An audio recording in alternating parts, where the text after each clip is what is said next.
What's poppin', everybody? Hello and welcome to Popcorn Culture. My name is Ben Carlin and I am your host. Here with me today is my brother Jay, who will be in every episode. The one true plush host, as most people know me, as it were. You are soft. Well, I don't know about that. From a personality standpoint. From a personality standpoint, people are like, he's a big softie. I would just like to point out that even though you've got like the official trophy over there, mine, the plush trophy, is taller. Wow, yeah. You would go there. Yeah, look at this. You would go there. I am the shortest of the Carlin brothers. At 6 feet tall.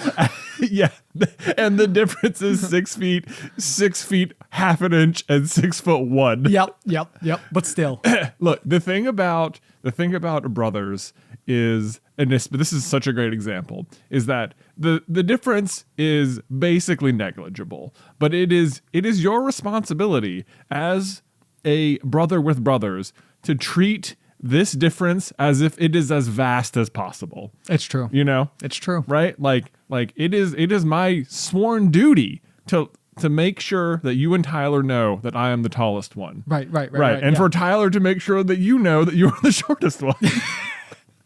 Well, I mean, you got to do it. You got to. Yeah. I mean, after all, I was the only one who didn't need glasses or braces. Yeah, exactly. Yeah. So. Tyler, you and I both actually, as children, had a I don't know if we've talked about this on the pod before or not. We both had a condition called pectus. We did. And pectus is kind of like an interesting, I don't know, like genetic thing to have. But my guess is that you've probably known someone before who has some version of it. I bet there was that one kid in middle school who had pectus. Right. Yeah. Me and Ben were those kids for our respective grades. We were. And so the sort of like the telltale thing is that your like chest cavity right above like your sternum is just like dipped in a little bit too far. So like as kids, it was the type of thing where you could like literally pour like a bowl of, I mean, not like a real bowl of cereal, but you could like eat cereal out of like this like kind of cavity in our chest. Yeah. Do you remember the show Figure It Out? I do remember that. Yeah. That was one. So it was basically just 20 questions with a panelist. Was that hosted by Summer Sanders? Hosted by Summer Sanders. I remember things. Normally, the anchor was Danny Tamborelli or Lori Beth Denberg. Yes. Yeah. One of those two was always like fourth. Right. But they were like the consistent person on every show. Right. Yeah. Anyway, one of the Figure It Out talents of the child of the week was that they had pectus, basically, and someone could like eat cereal out of their chest. Yes. Yeah. So the interesting thing about this is that the way that you fix it is effectively like braces for your chest, except it's not on the outside. It is it is a titanium bar that is like sort of fed across your rib cage and like props out your rib cage bones so that over time it basically becomes flat and I don't know. Like how I guess here's the thing. It's not over time it becomes flat. It becomes flat like overnight. Well, that's true. Yeah, you wake up and sets over time. Yes. Like a newly poured cement slab, one might say. One might. That's a good way to put it. Except if a cat walks across this, it doesn't leave footprints in it like it did on my poured concrete slab. Not that there's no marks left, let me tell you. That's true. So it's you wake up and you do this like when you're age 11 because like your bones are still, I guess, malleable, pliable, soft enough to be flexed into the new position. And then it stays in for 2.5 years, or I guess yours was 2 years, mine was 2.5 years. Oh, was that right? That's I know right. mine was 2. Yeah. Okay. And at that point in time, they actually go through and they take the bar out, which I actually have at home. I have the bar too. Yeah. I have the bar. So we'll have to like take a picture. I feel like that'd be interesting for the show notes. Yeah. A picture of the bar. But it's such a weird thing. Like, let me ask, but make no mistake, it is so painful. Oh, yes.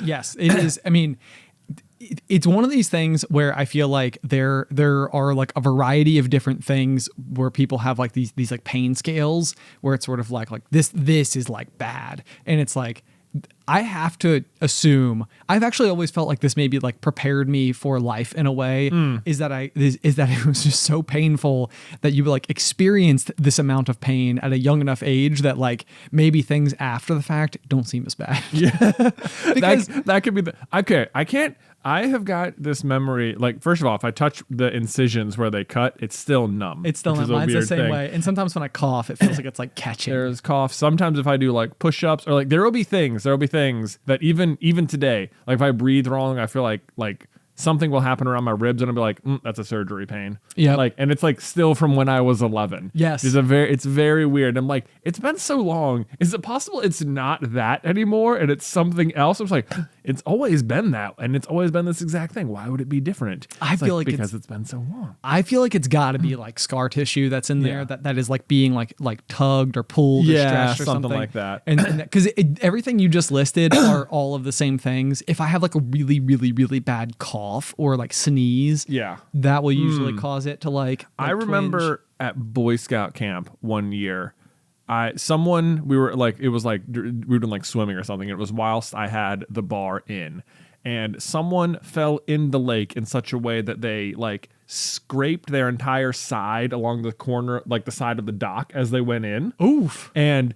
like, I remember watching that happen thinking like, if that happens to me right now, I'll just die.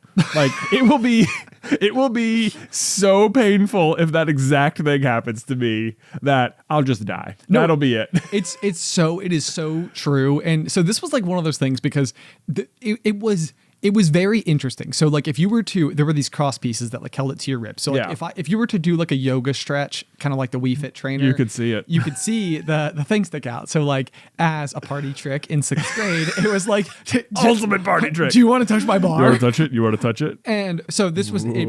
The funny thing about it is when I got it the summer between 5th and 6th grade, which was also the summer that we moved.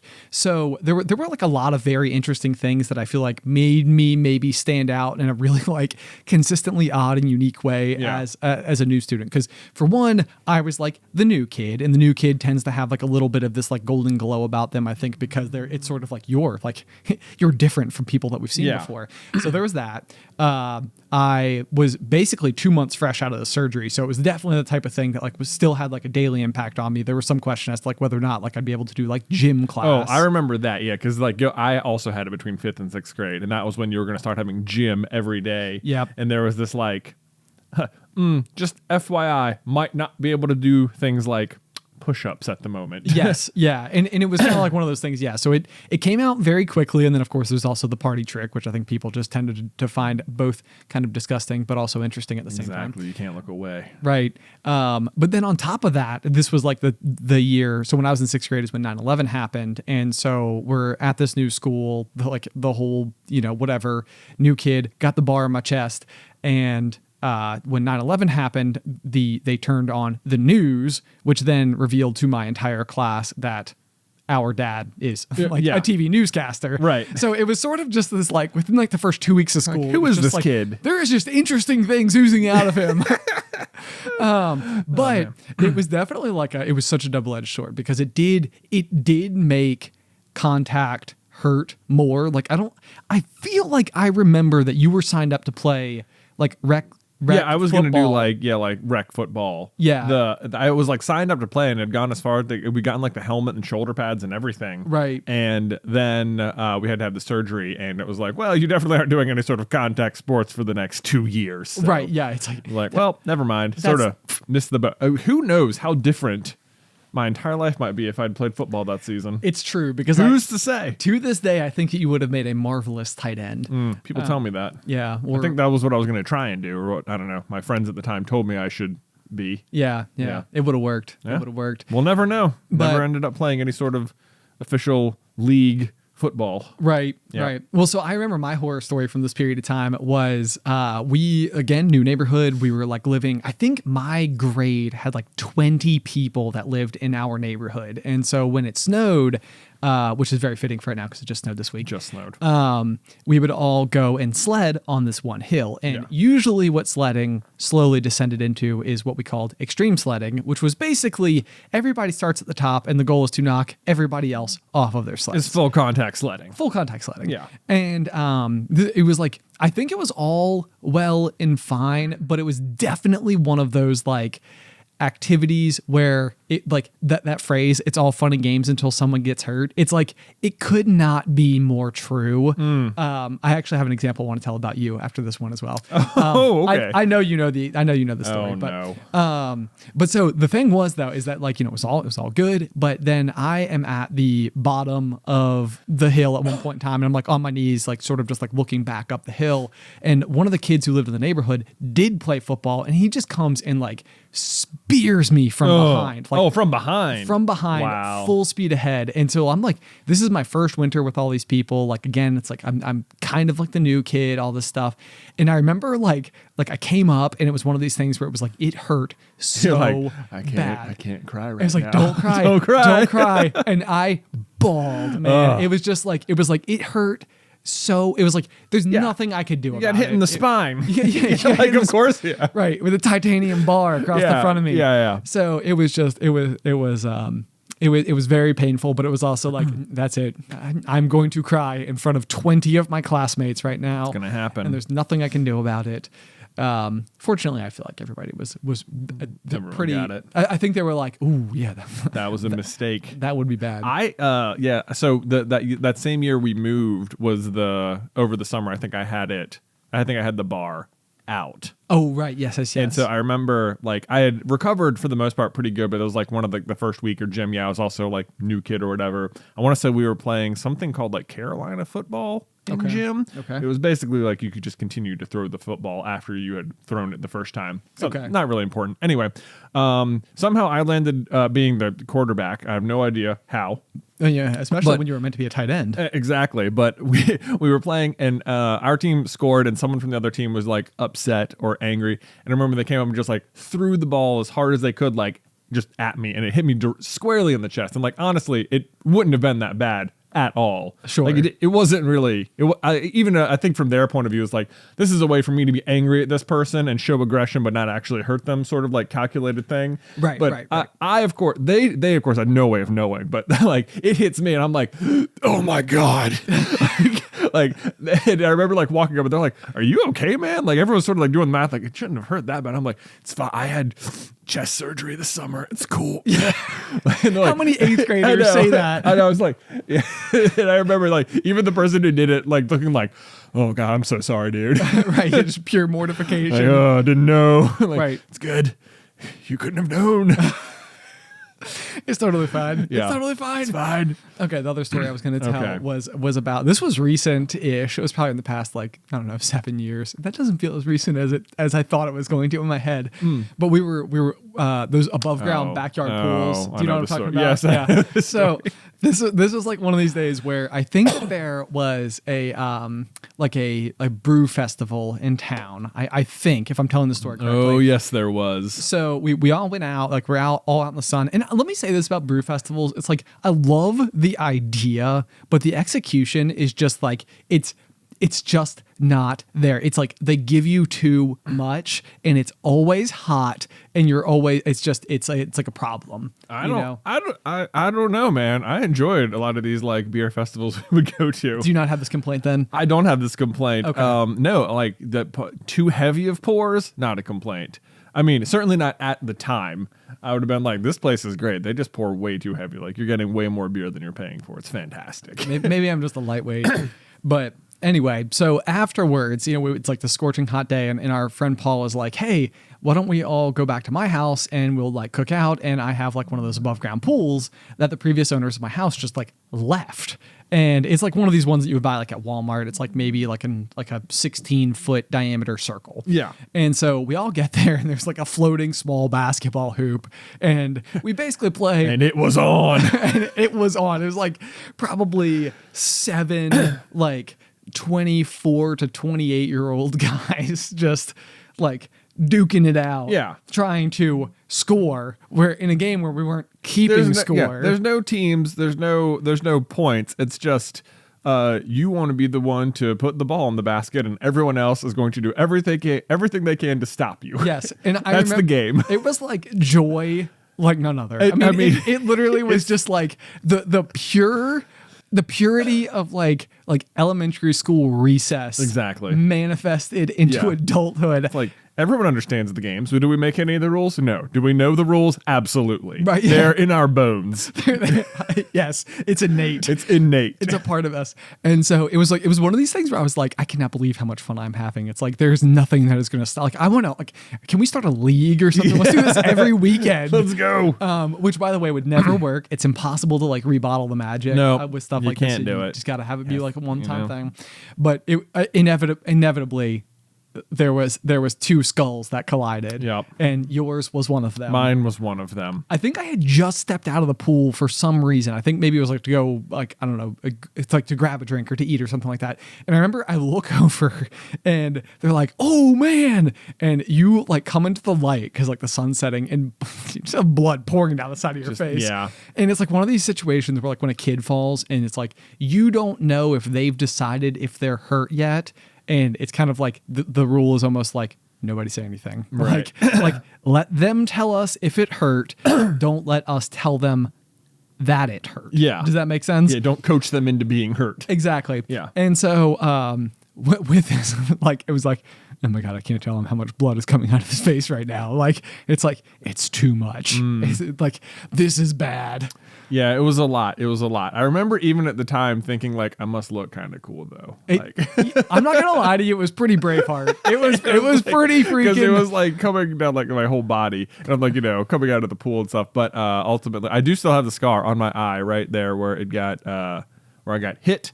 I think I made a whole SCB video about it. I was like, this is content, I'm gonna use it. Make a video. It's funny though, because you wear glasses. So your glasses pretty well block the scar entirely. It is true. Yeah, the way my glasses lay on my face, you cannot see the scar most of the time. So it worked out pretty good. I didn't need stitches. They gave me some kind of like glue. Hospital crazy glue. Yeah. And we're just like, yeah, it'll be good. It'll sort of come off naturally in a week, and then you'll be fine. And I was like, fantastic. Great. This is perfect. Yeah. Get me back in the pool, man. It's always interesting to me, though, because like whenever I'm around you and you don't wear glasses, I feel like it is just more apparent. I would be like, oh, yeah. And then I get reminded of that moment. I'm like, we should go play some full contact basketball in a pool. That's right. With a moving basketball rim. Yep.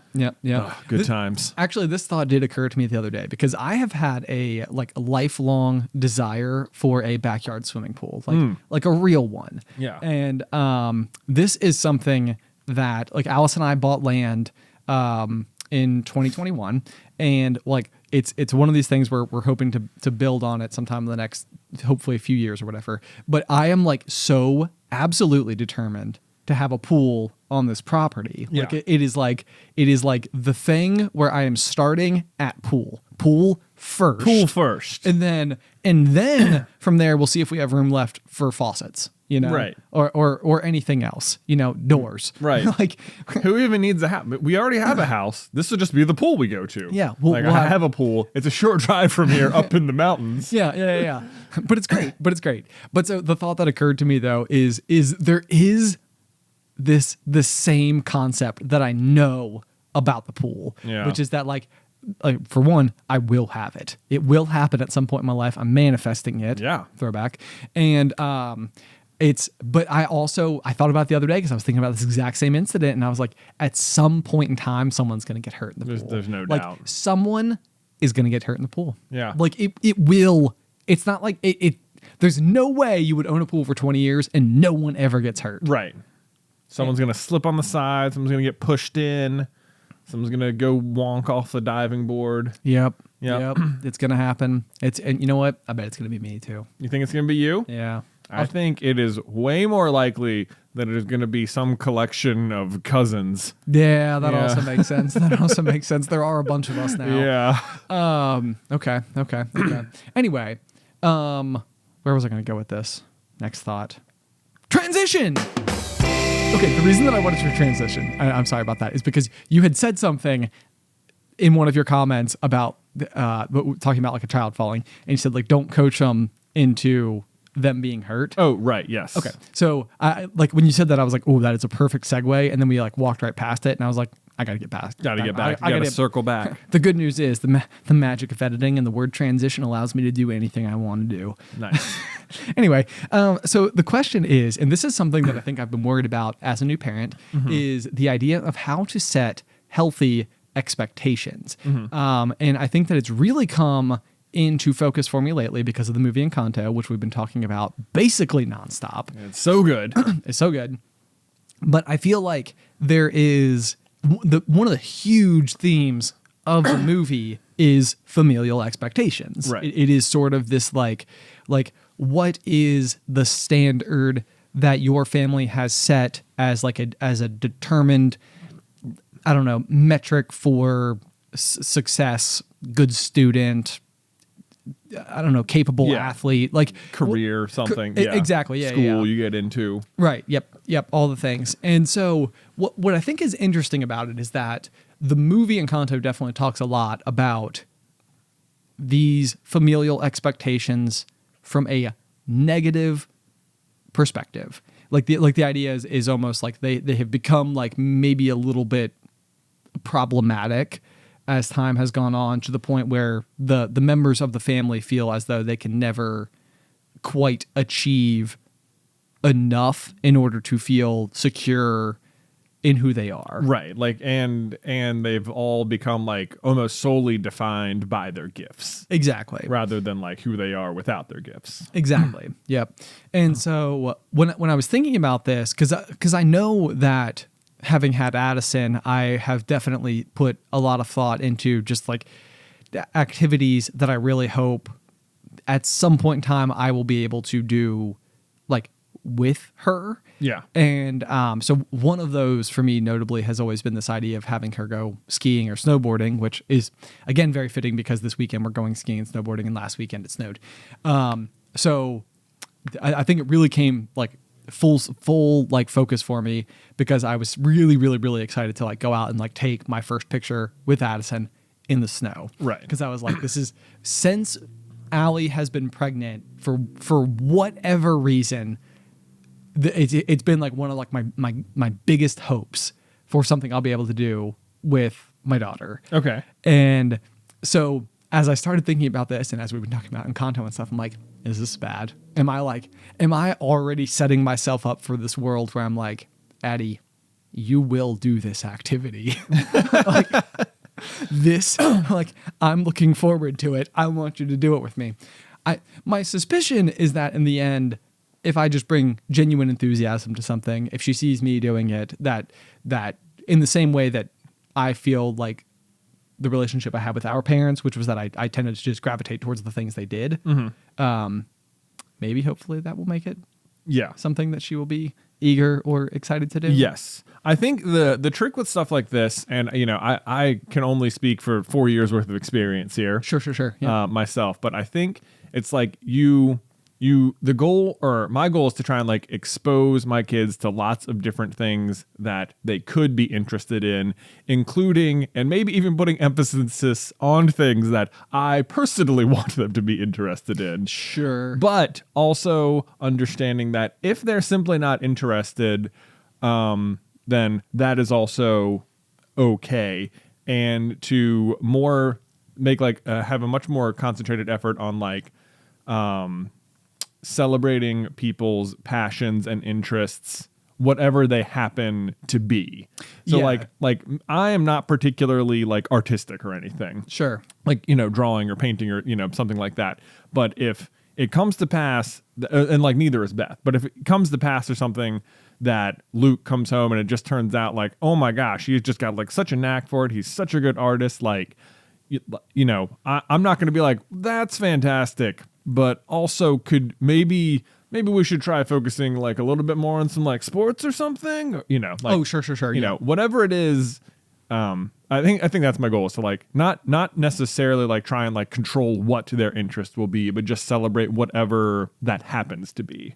Yeah, and I mean it's funny because it's almost like the evolution of like the concept that we've talked about here on the pop, like embracing your spikes. This is like embracing like theirs, I guess, Yeah. so to speak. It's sort of like, and for me, I do think that it has never been hard for me to get excited about just about anything. Like if I discover that one of my friends has like a hobby that I've never even heard of before, it's like, I need to know more about this. Like, Yeah. how does it work? Where do you go? When do you do it? How long Competitive have you been doing marbles. it? What? Is that a thing? I mean, yeah, I don't know about like the sport of playing marbles. I know you can watch like competitive like marble racing and stuff. Interesting. Yeah. And every time at some point in time, you and I are going to invent a board game. Yeah. And now competitive marbles is like, it's like located in my brain skull. It's in there. Maybe there's a way that you could have one of those like marble raceway situation type of things. You remember Yeah. those from when we were kids? Oh, absolutely. Yeah. I wonder if there's like a way to almost have like pit stops and like cards that you pull and play and stuff so that you could almost have like advantages or disadvantages, or like you have to take like the yellow route versus like the blue route where There aren't many marbles in any of the games I've ever played. That is very true. See what I'm getting at, man? I see what you're getting at. Yeah. Yeah. This could be good. We could could be be good. onto something. If anybody has any ideas for Carlin Brothers competitive marbles, please let us know. It does seem like there could be something to like you're playing cards and you can like change things on your opponent's track to like slow them down, or you can like put in a straightaway on yours to go faster, or like they can put a funnel or something somewhere, or I don't know. Yeah. Yeah. Like a race, like a racing game. Yeah. Okay. How would you feel about just literally calling it competitive marbles? Competitive marbles. Competitive marbles. This is competitive marbles. Get ready. I don't hate it. I don't hate it either. There's Yeah. something really fantastic about the word marble. Ooh, great word. It's a great word. It is. How often are you marble? how often are you combining those like word sounds together? Not often. Do you know what's sort of weird about the word marble? What is it? Is that you're either describing the world's roundest thing or the world's flattest thing. Oh, you mean like marble, like a marble tabletop? Sure. Or a spherical piece of glass. Right? Yeah, that's true. That's true. They are very different. I suppose I have to imagine that the original marbles must have been made of marble, That makes sense. right? I think. It's gotta be. Gotta be. I wonder if there's like something specific about marble as a substance that makes it roundable. Roundable. Round. Yes. It is Spherable. even better. Yeah. Spherable is also not a bad name for our game. Spherable is a good. Okay. All right. Okay. So all we have to do is make a bunch of interconnectable pieces, combine that with some sort of like drawing, and figure out a way to make it like competitive in a way, or strategic in a way, and then you just race the marbles at the end and we'll see who wins. Yes. Yeah. I think it is a absolutely fantastic idea. And I love the idea even of, you know how like if you play like Cards Against Humanity or something like that, it's like if you play it too many times, it kind of becomes boring because Yeah. you know all the cards, so you can buy like expansions.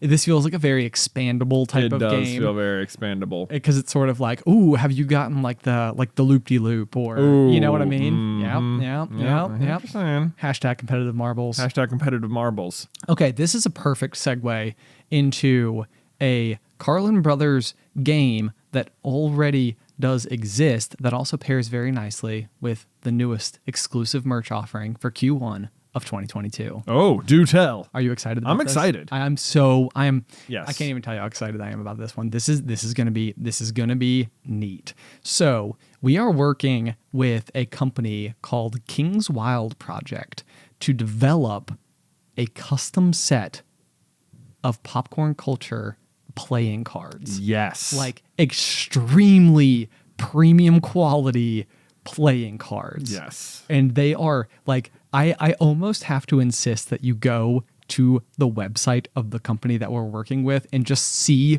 their other work, because it's like I go on it and this is the exact same thing that happened with the entire office.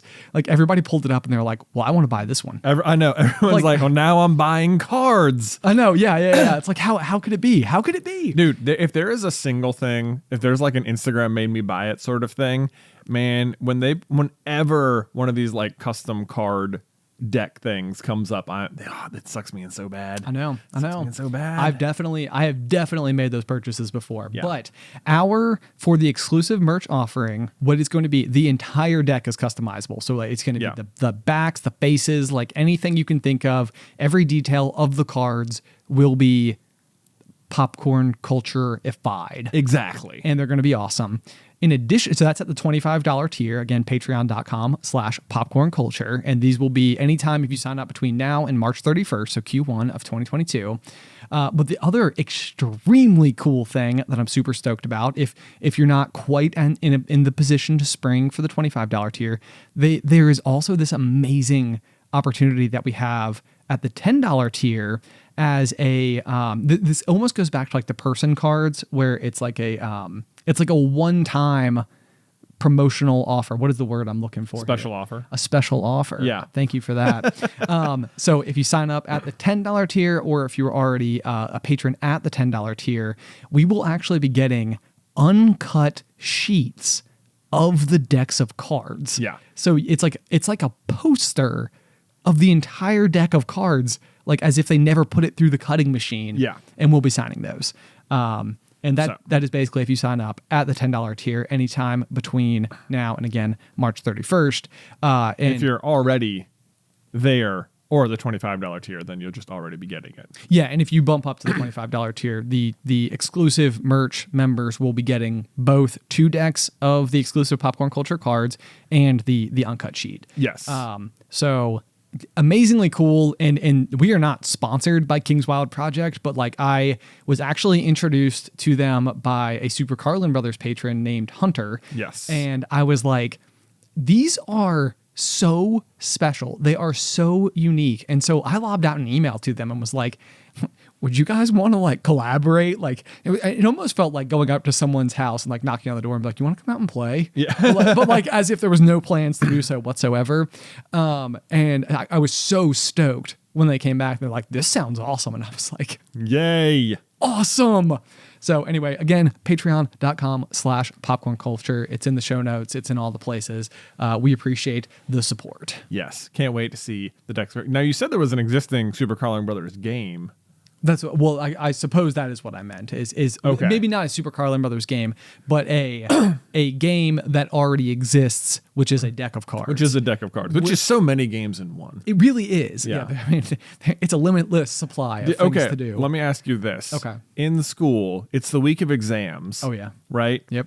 All the you have like 4 classes that day because they give you lots of time to take the exam. Everyone finishes within like the first 45 minutes. You've got like an hour left before you have to go to the next one. Mm-hmm. What card game are you playing with everyone while you wait? Egyptian rat screw. Egyptian Rat Screw. Indeed. ERS. Indeed. Yes. And the thing about this game is, so I remember it was like in vogue, you know, during middle school and early high school. And it was like everybody had a deck of cards in their backpack. Everybody played all the time. The rules are like kind of wacky, but like once you pick up the game, it's very competitive very quickly. Yes. However, the thing I'll say about this is I have played it with Mike and Sammy, so my brother and sister-in-law, and they played it more. Like they like more. They're better. Yes, and Yeah. it was like one of these things where it's like I tried to play it with them, and I was so intimidated by how good they already were that I was like, I can't do this. I can't do this. Let me recommend, if you've never played Egyptian Rat Screw before, you just like look up the basics. I'm not going to be able to describe it over the phone, but there's a bazillion little modifiers you can add to it, and just start with this. You can slap doubles. That's it. You can slap doubles. Slap doubles. If the same card comes up twice in a row, slap it. Take that pile. Done. Boom. But man, I remember, yes, also that was the game we played as well. Super Yes. fun. I never knew at all where the name came from. Oh, me neither. It felt like in my head, it was like, is it Egyptian Rats Crew or Rat Screw? I don't know. And even as I knew exactly what you were talking about as you brought this up, and I was like, it feels like offensive. Like there's no way in the world that this is like an acceptable name for it. So if that is the case, apologies. Yeah. I think it is Screw because everyone would started just shorthanding it to ERS. Okay. Yeah, I agree. Yeah. But I've heard other people just call it Slap too. Slap. Yeah. Is there also a game called Spoons? Which Spoons is similar, but not exactly the same. Okay. And let me tell you how to win at Spoons, since, winning at Spoons has nothing to do with being the one to complete your little card set first. Whoever finishes the card sets first is just the first person allowed to reach for a spoon. Okay. Right? Okay, but typically there are one less spoons than the number of people in the game. So the person who doesn't get a spoon is out. Okay. But it's not finish your card set, grab a spoon. It's once anyone finishes, everyone goes for the spoons. Oh, yes. So for the first 2 rounds, don't even worry about the cards. Just watch everyone else. And the moment someone else goes, you go for that spoon. Full contact spoons. That's exactly what it turns into. It's but true. if you want to win at spoons, you don't need to worry about the first few rounds. You just want to get that spoon. So it's way more important to just watch the other people and let someone else do the work, and then you just nab one real quick. I love it. Yeah, there you go. You're welcome, everyone. This, you know what's it reminding me of for whatever reason? Yeah. Is I think Wendy's at one point in time was talking about like, what do you use to A like spoon. A spoon. A spoon for Like- to eat a sockwood. I said, yes. I remember the first time I ever heard somebody use the word spoon. It was like, even now I can't not laugh. The only sockwood you eat with a spoon. That was the ad. I loved it. I think it's still hilarious. It holds up. It holds up. It ages well. They were like, let's change spork to to spoon. It's so much better. It is so much better. It is so. I would abandon spork. Spork so altogether. If I was that meme where it's like the guy holding hands with the girl, but he's like looking backwards. Yeah. Like, I'm looking back at I'm spoon. looking back at spoon. I'm leaving. See ya, spork. See ya, spork. Oh man! And they've also invented the word sockwood to go right there with it. I know. Fantastic. Yeah. I mean, that's just good old fashioned humor. Okay. Coming through. Ben, while we're talking about food, can I ask you some questions about butter? Now I'm worried. Okay. Nope. I don't think you need to be worried. Okay. Okay. So you've got you occasionally make toast or bagels or English muffins, probably. Occasionally. Yeah. This morning. Right. Yeah. After you toast it, you put some butter on it. Maybe you do. Maybe you do. Let me ask you, where do you keep the butter in your house? Oh, this feels like a dangerous question. I don't like this question at all. Okay. I'm going to tell you where I keep mine too. Don't worry. Okay. So I would say that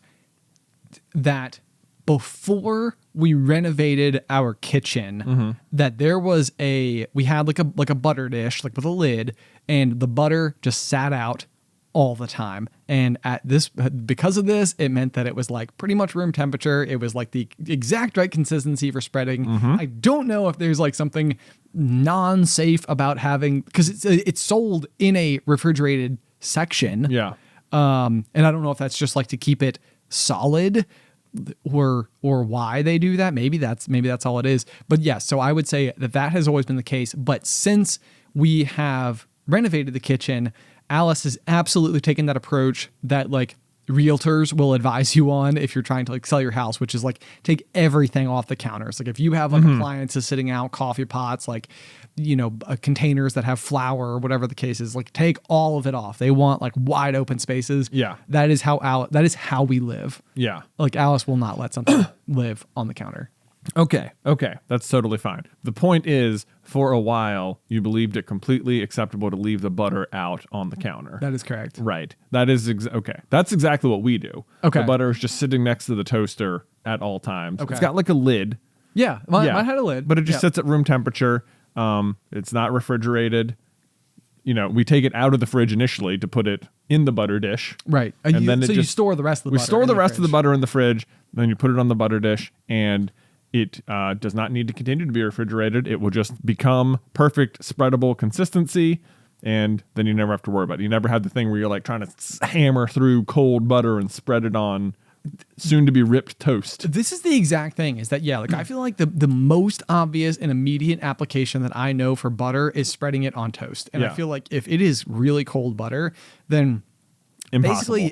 basically shy of, like, usually my tactic is if I find myself in a situation where I have to use it, I will like right out of the toaster, I'll have like the pre-cut pads, I'll put them on the bread and I'll sandwich it together so that like both of the bread slices are like melting it, and then I'll like flip them out. And then You have to use your toast to toast the butter. Yes, exactly. Exactly. Because Unacceptable. I tried to put the butter right in the toaster one time, and man, that doesn't work. Okay.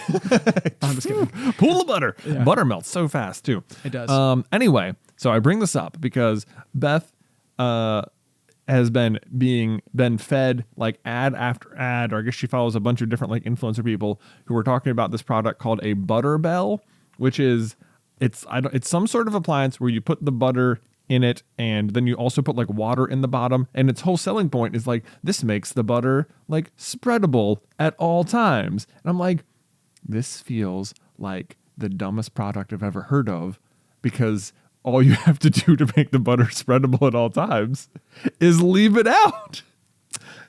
I agree with you. Someone is like over fixing a problem and marketing it as a solution, and it bothers me so much. I'm like, this is the stupidest thing. Like this is for people who don't know you can just leave the butter out.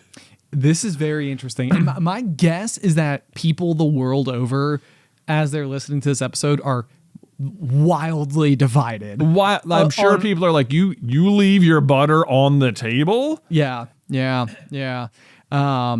And interesting. I agree with you. I think this is a way oversolve. The other thing that I have learned through my baking endeavors is that very frequently when you're baking, they want you to use room temperature butter. Mm-hmm. And frequently, if I'm like coming home from work and I need to like bake a batch of cookies for an event or something, then it's like I didn't think about that morning and didn't sit the butter out so that it was room temperature or anything. So I'm pulling out like cold butter. Right. The thing that I have learned to do is basically put the butter stick in the microwave, do 5 seconds, and then just rotate it. 5 seconds, rotate, 5 seconds, rotate. And if you do that, then you end up with like, because the issue with microwaving butter is that if you do it for like 30 seconds or something, it's like the middle is what melts first, and you get this like real fast like cavity thing going on. No good. I do 15 seconds at power level 3. That does pretty good too. Wow. No need for rotating. Look at you. Yeah. Actually, you know what? Look at us. Figuring out butter. I know. So, okay, this is one of those things. Is Alice has such an issue with like the coin flip that is salted or unsalted butter. Salted. Yes. So typically I would use salted butter for any application that isn't I would say the only thing I use the unsalted butter for is when I make my cream cheese. No, hold on. What is the filling? Home buttercream icing. I got there. Aha! I got there. I'm proud of myself. Wow. When you make buttercream icing for my macarons, I think that because there's so much powdered sugar in there, and really what I always think of salt as is like a flavor exponent, so it makes things taste more like what they taste like. Yeah. And so that is why salt is useful. But if you're making something that is very sweet and then you use salted butter in it, then it becomes like that kind of like cloyingly sweet. It's like way too like sickly sweet. Interesting. And so I use unsalted butter when I'm making my buttercream icing. But otherwise, I don't know. But so I think the thing is, though, is that now Alice knows we have both.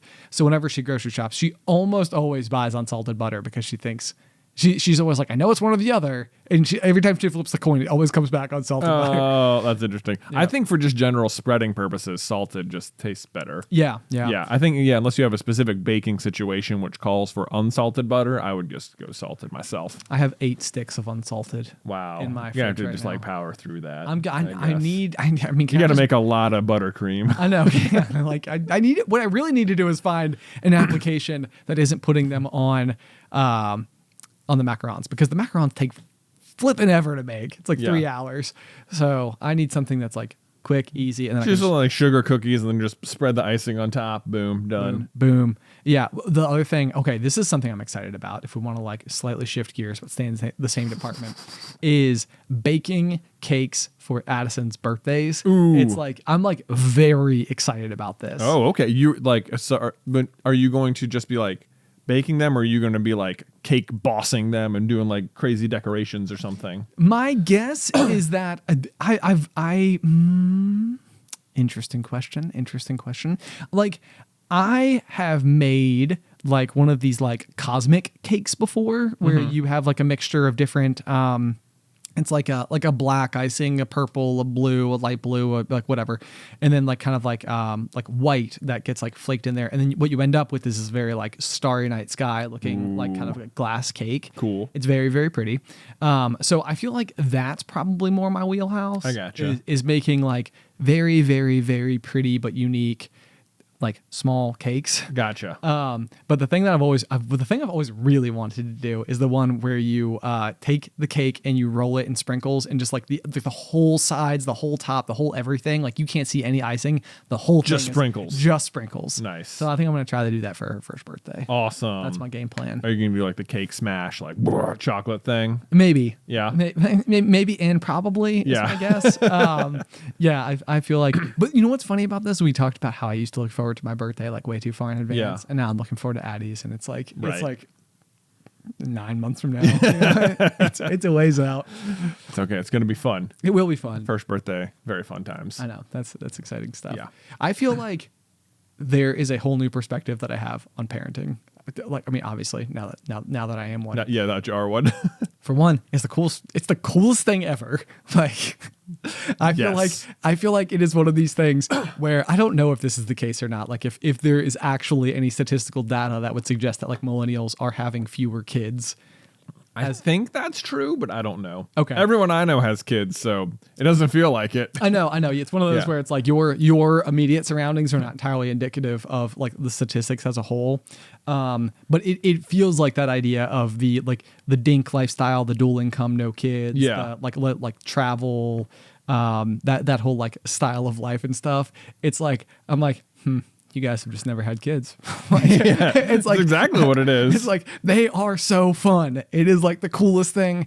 I mean, it's like I could be sitting on top of like Mount Everest looking at like the most like unattainable landscape ever, and I would probably get bored of it faster than I would just like staring at Addison. Right. And she's not even doing anything. Right, just laying there. Yeah. Can't even do anything yet. That's just what I do. So I don't know. I mean, not that I'm trying to make anybody feel like any pressure to take this life path or something, but it's funny because I feel like I just wouldn't. I don't think you could have convinced me that this is what it would look like on this side of it. Like, there's nothing you could have said. That's the thing. This is the ultimate truth about parenting is that people can tell you as many stories as until they're blue in the face. They can like tell you what it's going to be like. They can tell you what to expect as much as they want, and nothing is going to like ever truly prepare you for the reality of the situation in terms of like not even they can't even prepare you for like the happiness of it, but or like the sleep deprivation of it or the non-stopness of it. Like there is nothing people are ever going to be able to say that is going to describe what it will truly be like. Exactly. Yeah. Yeah. Yeah, that's well stated. So it's like it's funny because like I mean, not even looking to advocate for it. It's just sort of one of those things where it's like there's a part of me that wants to tell people like I feel like there's a message about it. Like I think the idea is like plants are the new pets and pets are the new kids. Have you ever heard that phrase before? I guess I've heard it. Yes. Okay. Yeah. So anyway, I feel like that it's literally like a meme that I feel like is like the full summary of the sentiment I'm trying to express that I feel like exists. Okay. So maybe everybody at home is like, yeah, we know it's gonna be awesome. Yeah. or not. I'll be curious to know. It's exciting stuff. Anyway, on that note, I have another question that I think can be my deep thinker for today. Oh boy. Are you ready for this? I'm ready. Okay. This is my question. Are we being too hard on the current state of existence? And the reason for it is I feel like in general there's like a lot of like what's wrong with the world, like that type of sentiment. And there are certainly plenty of things that obviously like are very, very important that like we need to put attention into, that like great change can exist. But I posed the question to a group of my friends the other day because we were talking about this particular type of thing. Like, because we've been living through a pandemic for the last couple of years. It's sort of it's been unusual times to say the least. Yeah. And I was like, which decade would you rather be living in?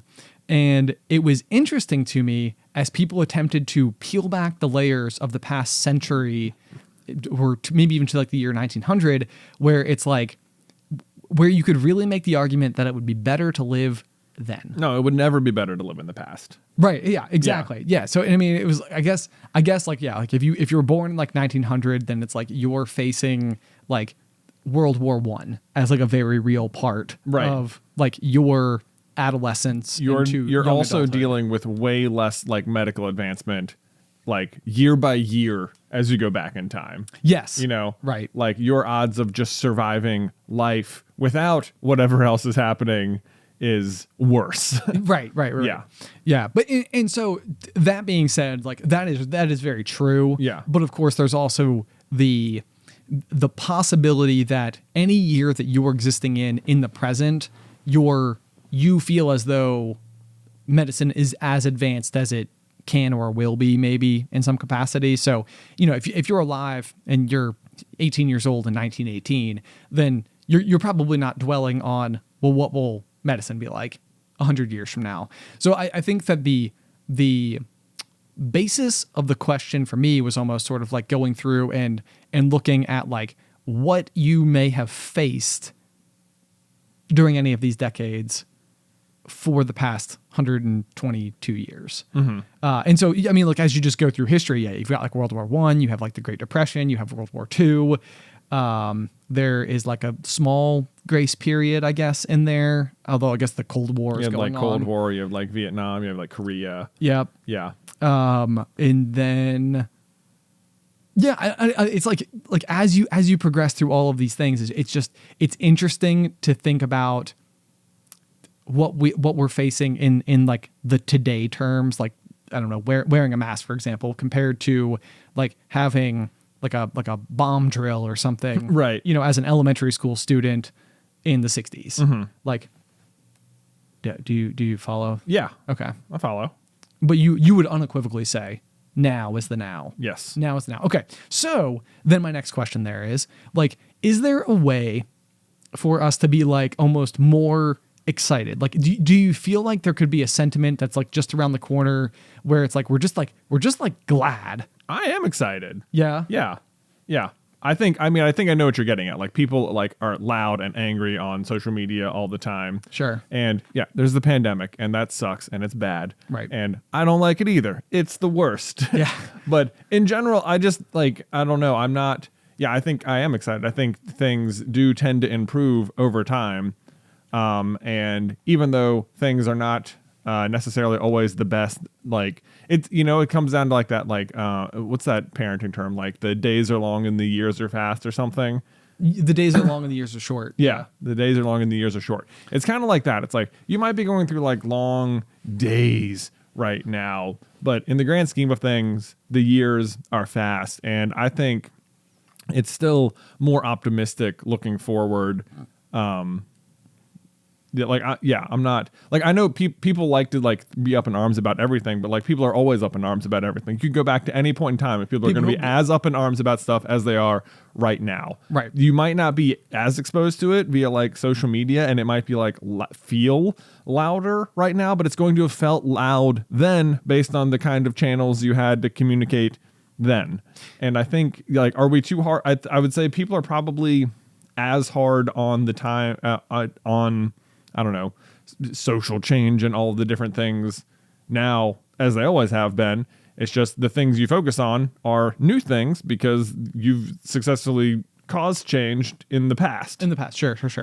So yeah, I guess the question is like, it, and this is weird. I mean, I suppose part of me is curious why I even have to ask this question, but it's like, is it ethical to promote the idea of thinking like, man, how great is it that I got to live now?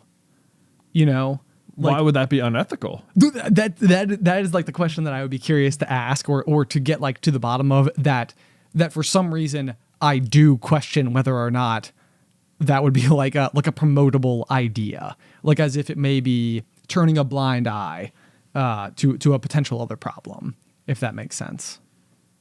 That you shouldn't be excited to live when you're like, we shouldn't be excited to live now because some things are wrong.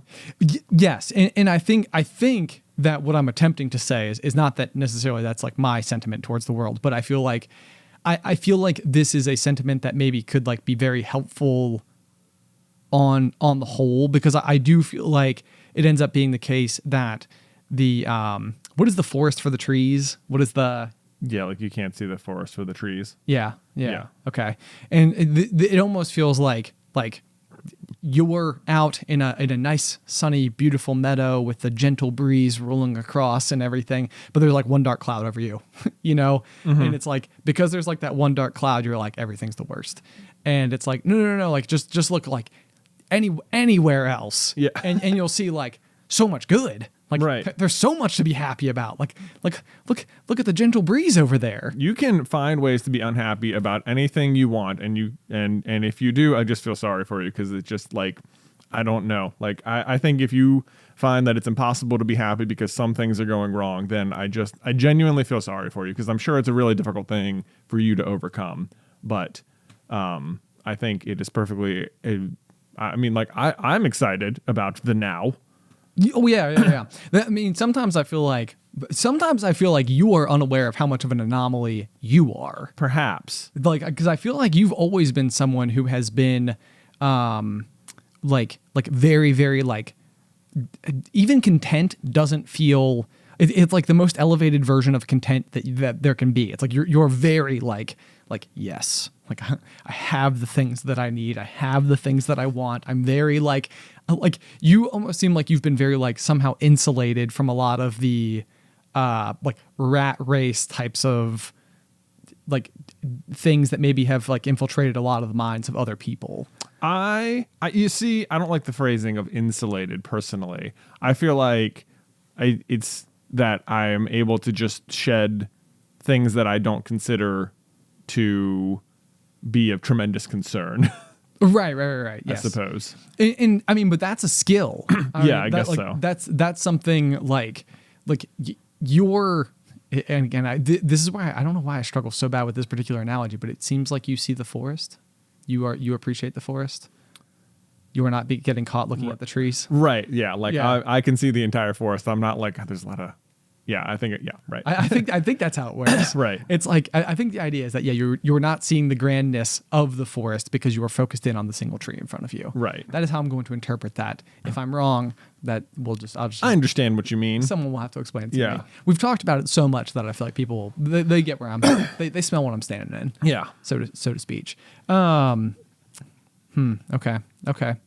I like it. I mean, I think it's an interesting question to kind of like pose out there to the little kernels. You know, it sort of is. I think it's because I think for some reason I get caught on it. Mm-hmm. Like the thought of sort of. Do you remember like the brand? I'm sure it's still a thing, but like Life is Good. Yeah, it's still a thing. I think so. Yeah. Okay. And they're just always like these like really simple, Like but kind of Comic Sans looking stick figures. exactly. Yeah. Yeah. Like the Life is Good idea is maybe a little bit of like what I would be like kind of plucking at here, which is sort of like, man, how great is it to be like like we won the lottery. We get to be alive right now. Right. Like with all this, like or I'll go back to, you know, the Carousel of Progress, for example, which is like one of these rides at Disney World that I feel like grows on me the older that I get. Like It's underrated. It's very underrated because I think it is very profound. Yeah. And it's sort of like I almost feel like you could be the main character of. I feel like he's very relatable to me when I watch it. Yeah. Yeah. Like, you know, I mean, as far as like you watch him through like all these different like phases throughout American history, and he's just like, how could things get any better? Right. You know, and then his dog like whistles or something. And you're like, yes, joyous. But you know, it is taking that sentiment. It is embracing that sentiment. It is being excited about those ideas.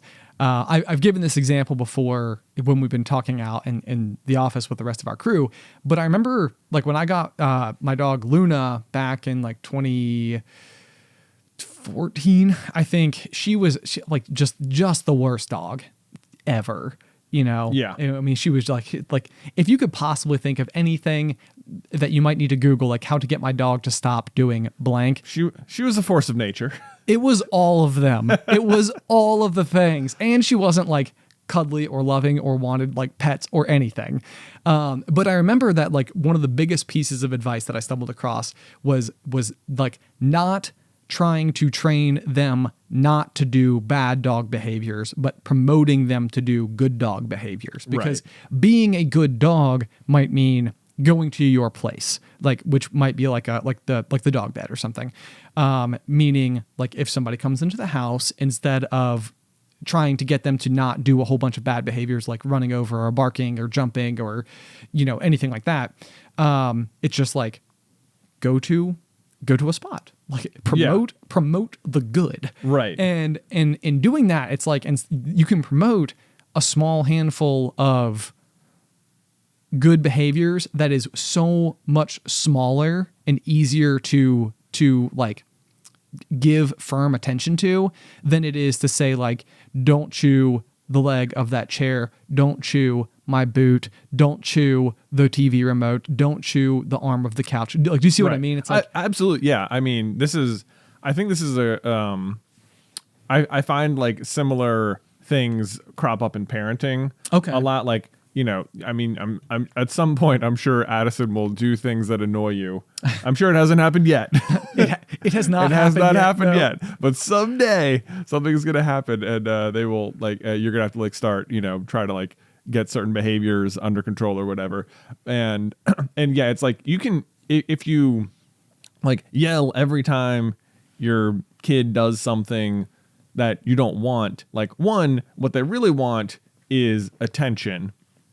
And if you're just going to like give them attention, even if it's negative attention, that's still attention. Sure. And they're going to end up, that's not going to like help reinforce it as much or anything. But if you just like try and like really make a positive experience out of like good behavior, then that tends to translate a lot more. Like, one of the things that I've really been enjoying with Luke right now is like after his bath every day, we'll like go in and get his jammies on, and then we just do like Luke and Daddy pickup time, where we just like pick up the stuff in his room. And he's just got like 4 boxes in there, and like, he has different stuff that goes in each box, and it'll be like, a race to see who can put the most magnetiles away the fastest or something. Oh, sure, and sure. Like, you've made it fun. Like, yeah, like we've made it like fun, like a game. And there have like even been nights where I've been like, okay, I really want to try and like get through this. It's like really late. I just want to get him to bed. So like while he's in the bath, I'll just sort of like pick up everything, and then he'll get in the room and be like, I wanted to pick up stuff with you, and it's just like, oh, yeah. And I get exactly what you're saying. Like, instead of using cleaning your room as a punishment, you've used it as like a fun thing. Right. It's seen in like a positive light. Yeah. And I do think it's such a miraculously fine line to walk. And I imagine it, even just being a parent, being tired very consistently, being distracted by the, like your day at work or your hobbies at home or, your relationship with your significant other. Like, you always have a bunch of different things that you're attempting to give energy and time to. And I can see where it would be very difficult very quickly. Like, in a vacuum, it might be easy to come to these conclusions. Yeah. It's like, oh, in the most idealistic sense. That's the thing. Yeah. Like, if you want to run, like, you'll run into all sorts of annoying, like, parenting advice and stuff. And you, like, I'm sure you'll even catch yourself doing things and you're just like, I don't even think this is probably the right thing to do right now, but I'm so tired. I just want 5 minutes. Just you can have the ice cream. I don't even care. Right. Right. Stop. That's where we're at. Yeah, that's where we're at. Yeah. That's where we're at. That makes sense. Yeah. I could totally see that happening. Right. You just kind of like reach that like eventual, like, it's just like, I can't think about so many things at once anymore. Right. It's just this is like the potential like Survivor situation that I've always worried about with the game of Survivor. It's like when I'm sitting on my couch at home, like with a bowl of popcorn and like a drink and all the rest, it's like you're sitting there like watching these two people have an argument and you're like you're eating and you're happy and you're like well rested. Yeah. It's like like gas logs crackling in front of you and stuff. And it's like, of course you're high and mighty now. It's like you're not sleep deprived and socially manipulated. Yeah. And you're not surrounded by literally people. There's no way you can fully trust anyone around you. You've been sitting you haven't been through a door in 20 days. Right. You have been outdoors. Yes. Yes. You fluctuate between being sandy and wet or cold. Those are the options. Yeah. So I feel like that's the thing. It's like, will you be able to be that level with those things? Right. Like with all the extra noise around. But here's you. the thing, like you're like it's okay. Like not everything's gonna be perfect all the time, and it's gonna be okay. There you go. Yeah. Look at you. Yeah. Just a beacon of positivity. I mean, I've sometimes. Okay, do you remember when we talked about the butt crack a long time ago? Yeah. Okay, so like nothing counts before the word butt or whatever. Yes, Yeah, exactly. that's Yep. what we talked It's about. like, you're really great, but Yeah, sorry. For context, the butt crack as it pertains to popcorn culture is when you're talking to someone and you're delivering them compliments, but then you come to that point. word where you Yeah. say, but everything else. But everything else. And like, so the rule, the rule is that like anything you said before but doesn't count. It's all just sort of fluff because you're trying to build them up before you get to the crack, as it were. I have actually made a conscious effort that like when I know that I'm going to have to like deliver some kind of bad news, that I have actually stopped doing the compliment sandwich type of things or whatever, where it's like nope, it's like I'm going to be straight with you from the beginning. It's like this conversation is going to be tough. Yeah.